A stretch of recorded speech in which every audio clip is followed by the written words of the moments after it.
Alhamdulillahirabbil alamin wassalatu wassalamu ala sayyidina wa habibina Muhammadin al-amin wa ala alihi wa sahbihi ajma'in.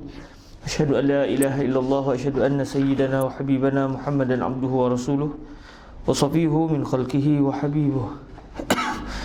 Adda al-amanah wa ballagha ar-risalah wa nasaha al-ummah wa kashafa Allahu bil ghummah. Allahumma salli wa sallim wa zid wa barik ala sayyidina wa maulana Muhammadin wa ala ali sayyidina Muhammad. Allahumma amin. Amma ba'd. Kita menyambung pembacaan bab tarkil wudu min masjid zakar, iaitu pada muka surat yang 121. Tajuk kita berbicarakan tentang isu menyentuh kemaluan, adakah wudu akan batal ataupun tidak.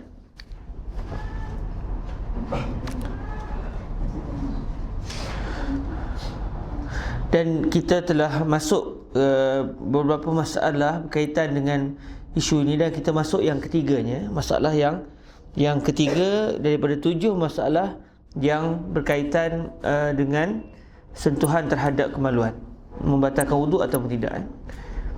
Bismillah, wassalatu wassalamu ala sayyidina Nabi sallallahu alaihi wa alihi wasallam Rasulillah wa ala alihi wa sahbihi wa man wala bi isnadina al-muttasil ila sayyidina al-imam Asy-Syaikh Muhammad Idris ibn Abdul Rauf al-Marbawi rahimahullahu subhanahu wa ta'ala wa nafa'ana Allah bi ulumihi wa ulumi masyayikhihi wa talamizatihi wa qurra'i bahril madhi wa sa'il musannafatihi wa syuru'iha. Allahumma amin.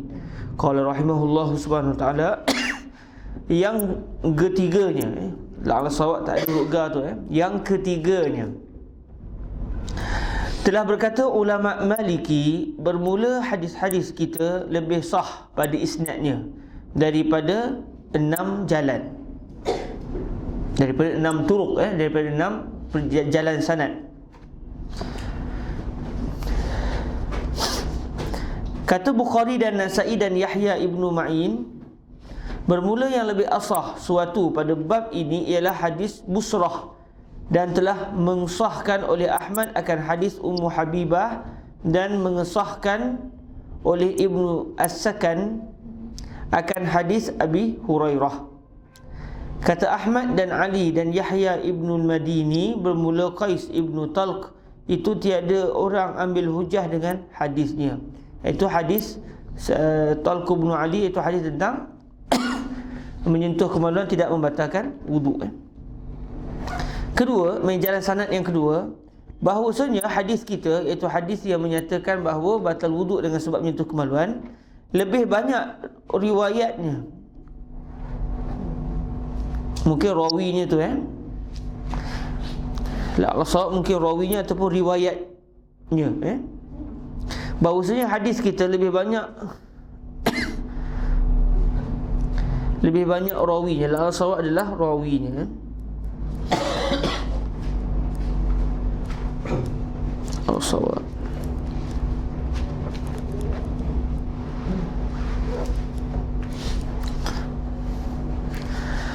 Kedua, bahawasanya hadis kita lebih banyak rawinya kerana bahawasanya menakal akan dia oleh jamaah daripada sahabat.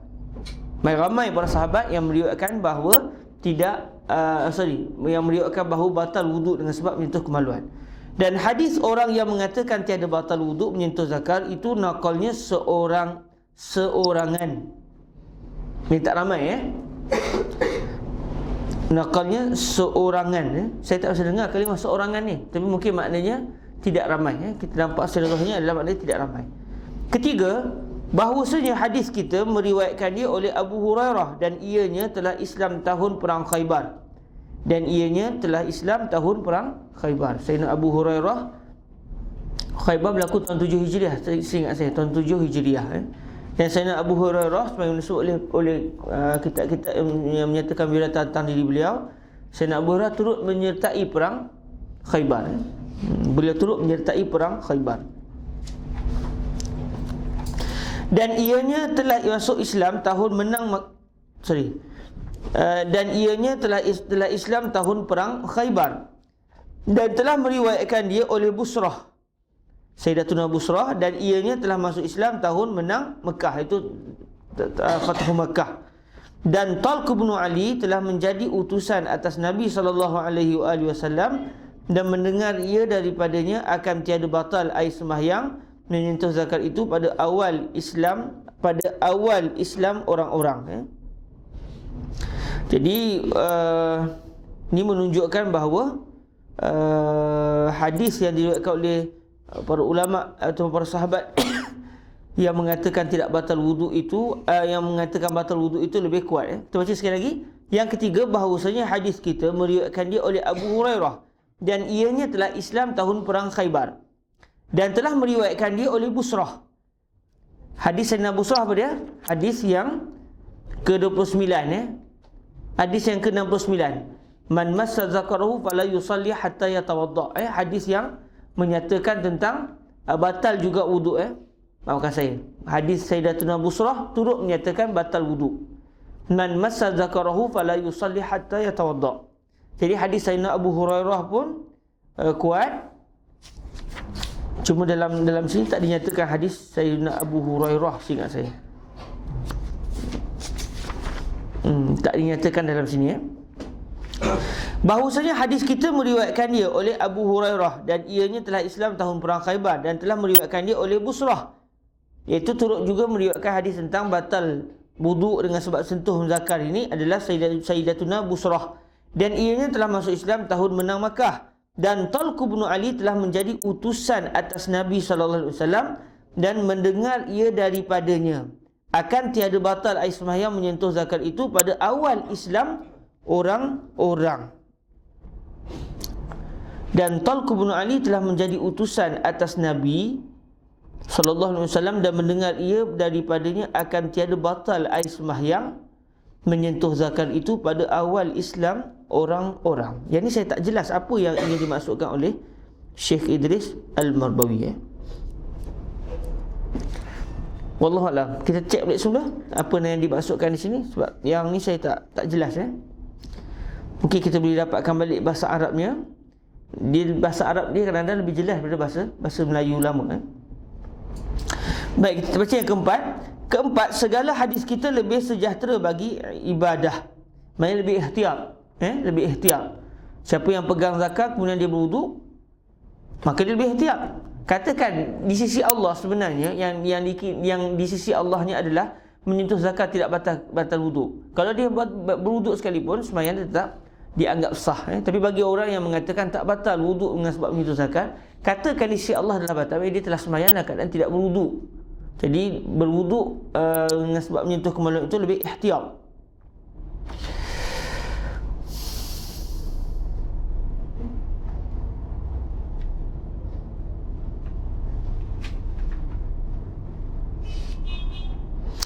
Yang sebelum tu saya tak jelas nombor 3 tu, tapi seakan-akan ingin dinyatakan bahawa Sayyiduna Abu Hurairah masuk Islam awal dah, dan juga beliau berpegang dengan batal wuduk.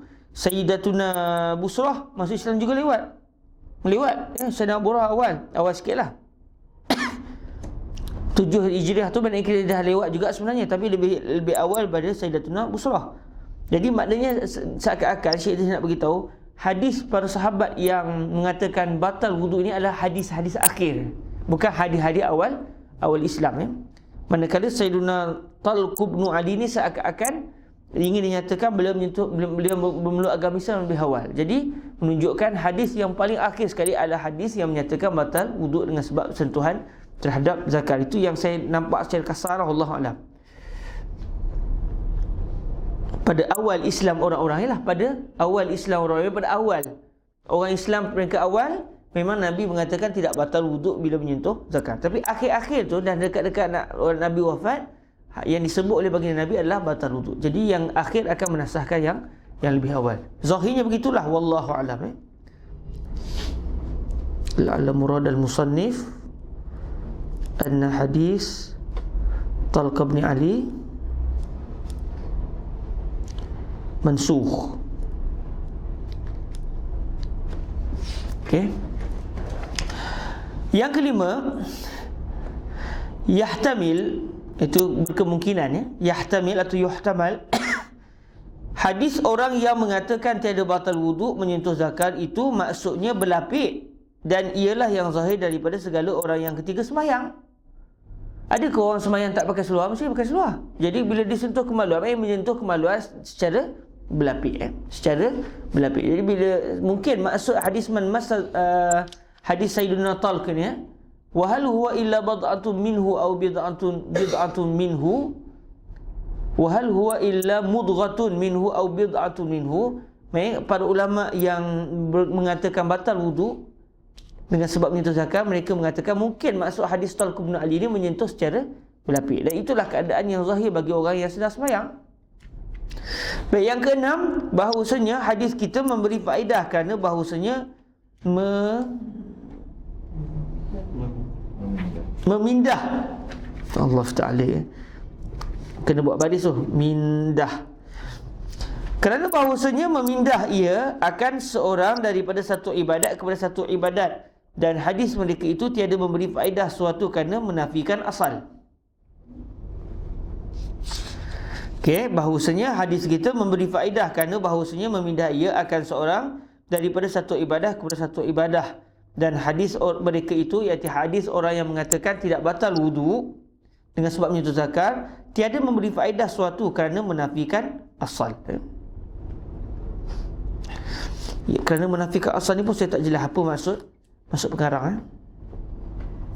Cuma yang jelas sebenarnya bila kita kata batal wuduk, baik dia ada faedah, iaitu daripada asal dia dalam keadaan wuduk, kita kata dia sudah batal wuduk, maka dia akan wuduk semula, maka dia akan melakukan ibadah yang kedua. Daripada dia sebelum ni dah berwuduk, dia terbatal wuduk, dia berwuduk sekali lagi, maka berlakulah kebanyakan ibadah bagi diri orang tadi.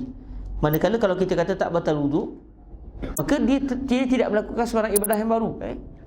Ini di antara tarjihat mazhab kita yang mengatakan menyentuh kemaluan itu membatalkan wuduk, kerana menafikan asal. Kita cek balik apa maksud menafikan asal, ya, saya tak jelas. Baik, yang keempatnya, ini masalah yang keempat, masalah yang keempat. Masalah ini ada 7 masalah berkenaan dengan sentuhan terhadap zakar, batal wuduk atau tidak. Sekarang kita tengok masalah yang keempat. Apabila menyentuh zakarnya dengan tapak tangan, batallah wuduknya kerana bahawasanya ia menyentuh dengan alat penyentuh. Jadi masa siapa menyentuh? Mana dia alat penyentuh ni? Ini panggil sentuhan. Dia ada masa, dia ada masaha. Okey, yang kelimanya, apabila menyentuh seseorang akan dia dengan perut jarinya, maka syak malik padanya dan telah memutus dengan batal wuduk oleh Ibnul Qasim, dan ialah yang sahih kerana bahawasanya ia alat penyentuh pada khalidnya. Perut jari ni, ini tapak tangan, ini perut jari. Jadi dalam mazhab Malik berlaku sedikit khilaf. Di mazhab Syafi'i selesai, ni semua adalah membatalkan wuduk. Jadi kalau sentuh macam ni tidak membatalkan wuduk. Masa ni lebih tepat kalau kita sebut raba. Bila sebut raba tu dalam bahasa Melayu kita, dia akan faham tu dengan tapak tangan. Kalau kita nak senggol-senggol hidung dekat badan orang tak panggil raba. Awak buat raba apa dengan hidung ni? Orang tak panggil raba, tak? Orang kata sentuh, betul tak? Menyentuh hidung dengan contohlah, saya ada anak kecil kan. Ini saya tak tahu, alhamdulillah. Saya ada anak kecil, saya pergi laga-lagakan hidung saya kat pipi anak saya. Adakah orang kata, dia tu meraba hidung dia? Orang tak kata raba, orang kata sentuh. Jadi masa itu lebih kepada makna raba sebenarnya. Cuma bila guna kalimah raba tu agak ngeri bunyi dia. Tapi lebih tepat bila orang sebut raba, orang akan faham dengan tapak tangan. Orang tak tahu hang raba apa pakai kaki tu sentuh. Bila sebut raba, dia akan faham dengan tapak tangan. Sebab tu dalam bahasa Arab sebut masa dengan masaha. Masaha ni sentuh. Masaha sentuh, masa raba. Man massa zakarahu falyatawadda. Siapa yang meraba kemaluannya, maka tapi orang jaranglah terjemah begitu, tapi nampak secara lebih ilmiahnya adalah terjemahannya begitu. Okey. Jadi ni masalah yang kelima, berkaitan dengan ini. Kita habiskan teruslah sikit lagi. Yang keenamnya Apabila menyentuh seseorang dengan perut lengan. Nah, lengan Ini lengan kita lengan. Apabila menyentuh seseorang dengan perut lengan, pada Syafi'i tiada batal air sembahyang, sebab dia bukan raba dah. Dia sentuh. Kerana bahawasanya bukan ia alat penyentuh pada ghalib, melainkan apabila mengiktibarkan lazat sentuh itu, maka batallah wuduk pada mazhab Malik. Pada mazhab Malik. Cuma dalam mazhab Imam Syafi'i, kalaupun ia tidak raba, tapi kalau yang persentuhan kulit itu antara yang bukan mahram. Contoh saya dengan isteri saya bukan mahram saya. Kalau mahram saya tak boleh kahwin dengan isteri saya. Saya dengan isteri, ataupun saya dengan wanita ajnabi yang lain, maka walaupun saya tak menyentuh, tapi bila saya meletakkan lengan ni pada kulit isteri saya, maka ketika itu batal wuduk.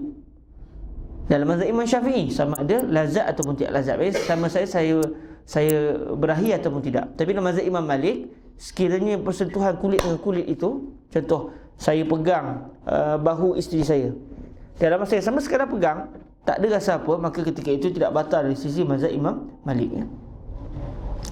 Yang ketujuhnya, apabila sentuh dengan belakang tangan. Ni belakang ni zahir, ni batin. Ni batinul kaf, ni zahirul kaf. Jadi zahir ni diterjemahkan pada makna belakang. Apabila sentuh dengan belakang tangan, tiada batal wuduk pada Syafi'i. Lihat masalah 311. Masalah menyentuh jubur atau farash, batalkah wuduk? Sebentar.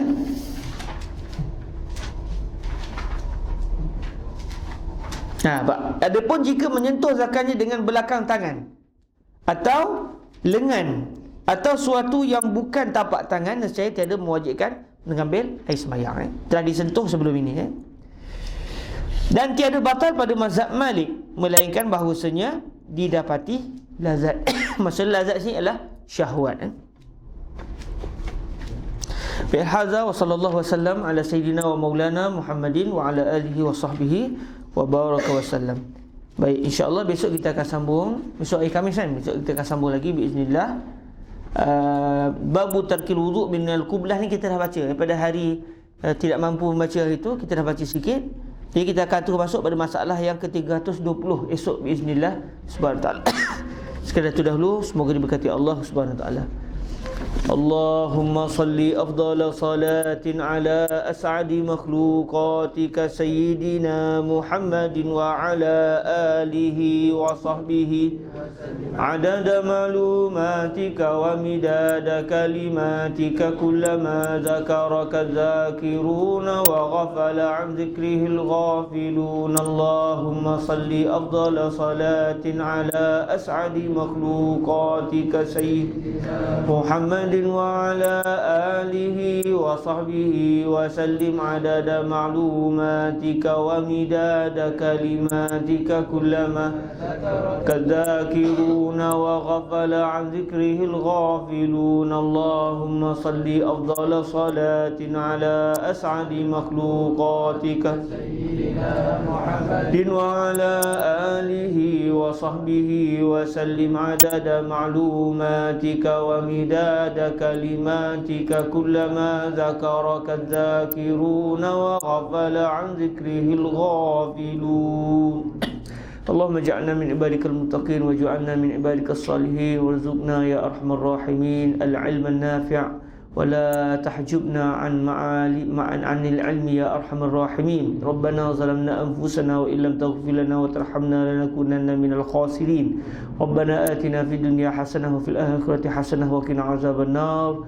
Wa sallallahu ala sayyidina wa maulana Muhammadin wa ala alihi wa sahbihi wa baraka wa sallam. Alhamdulillahi rabbil alamin. Taqabbalallahu minkum. Subhanakallahumma bihamdik asyhadu an la ilaha illa anta astaghfiruka wa atubu ilaik. Bismillahirrahmanirrahim. Wal 'asr innal insana lafi khusr illa alladhina amanu wa 'amilus solihat wa tawassaw bil haqq wa tawassaw bis sabr.